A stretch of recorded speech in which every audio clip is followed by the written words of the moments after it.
আজ হুমায়ুন কবিরের পুলিশি হাজিরা। রেজিনগর থানায় হাজিরা দেবেন হুমায়ুন কবির। গতকাল শক্তিপুর থানায় হাজিরা এড়ান তিনি।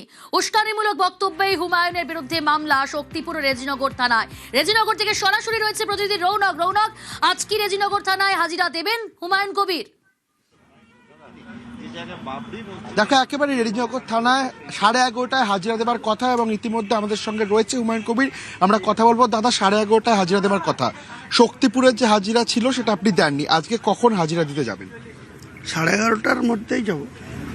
সেক্ষেত্রে যে ধরনের ধারা, উস্কানিমূলক মন্তব্য, এই ধরনের একাধিক ধারা আপনার বিরুদ্ধে লাগানো হয়েছে, এই মামলায় দুজনকে গ্রেফতারও করা হয়েছে, আপনি কি আপনার গ্রেফতারির আশঙ্কা করছেন? রাজ্যের প্রশাসন সম্পূর্ণভাবে একতরফা নীতি নিয়ে চলছে।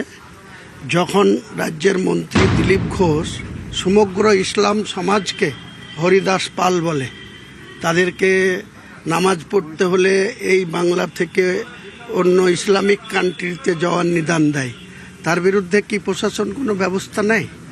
নেয় না। এই ভাষা আমি এই প্রথম বলিনি।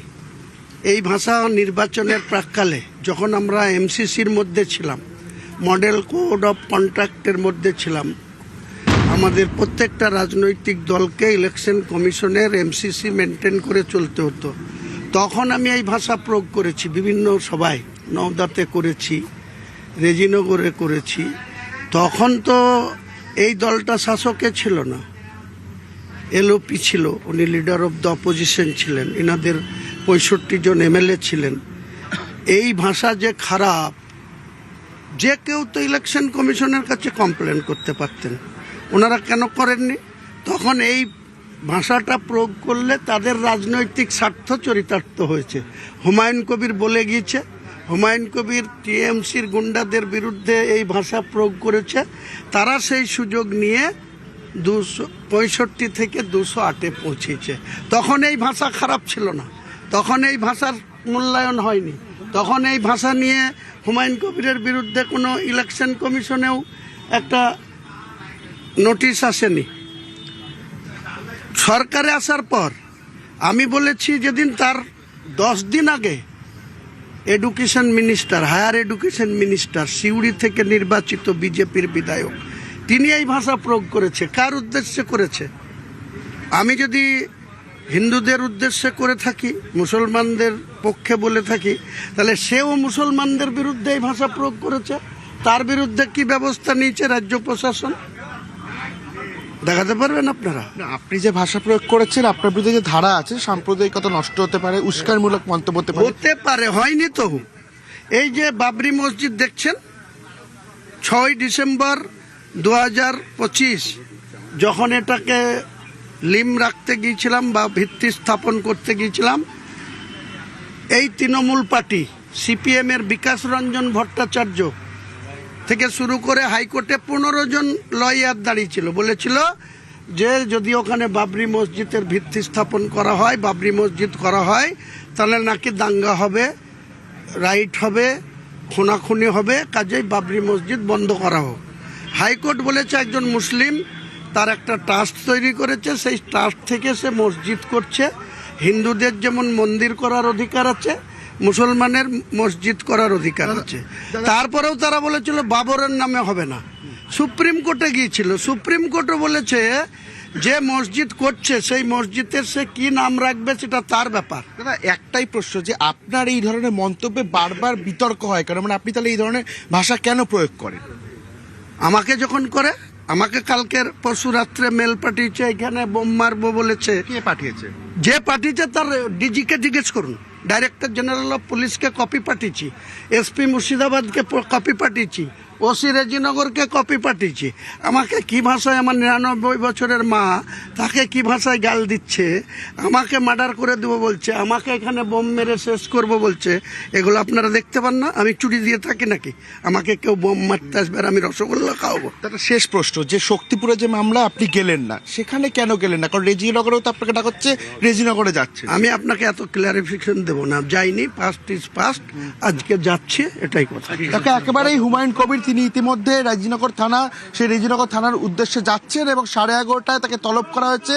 11:30টার মধ্যেই তিনি রেজিনগর থানায় যাবেন এবং তার বিরুদ্ধে একাধিক ধারায় ইতিমধ্যে মামলা রুজু করা হয়েছে এবং সেই মর্মেই আজকে তাকে রেজিনগর থানায় তলব করা হয়েছিল এবং 11:30টার মধ্যেই হুমায়ুন কবির সেখানে পৌঁছাবে তিনি জানালেন। এবং তার আগেই কার্যত রেজিনগর থানা জুড়ে কড়া নিরাপত্তার বলে আঁটোসাঁটো সেই ছবি ফুটে উঠছে।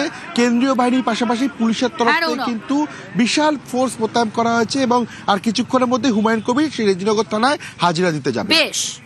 বেশ, যে উস্কানিমূলক মন্তব্যের জন্য রেজিনগর থানা এবং শক্তিপুর থানায় তলব করা হয়েছে হুমায়ুন কবিরকে, সেই উস্কানিমূলক মন্তব্য শোনাবো আপনাদের। আমি যেদিন ময়দানে মুসলমানদের নিয়ে নেমে যাব না, সেদিন এমন সাটা ভাঙা মাছ শুরু করব যে আপনাদের পতাকা বহন করার লোক থাকবে না। কেস ওরকম কেস আমাদের বহুবার জেল খাটা আছে।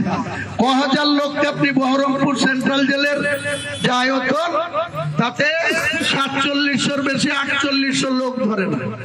লাখ লাখ লোককে রাস্তায় নিয়ে নামাবো আর সাটা ভাঙা মাছ দেবো আর জেলে যাব। এই মন্তব্যের পর বিধানসভায় দাঁড়িয়ে হুমায়ুনকে চরম হুঁশিয়ারি দেন মুখ্যমন্ত্রী শুভেন্দু অধিকারী।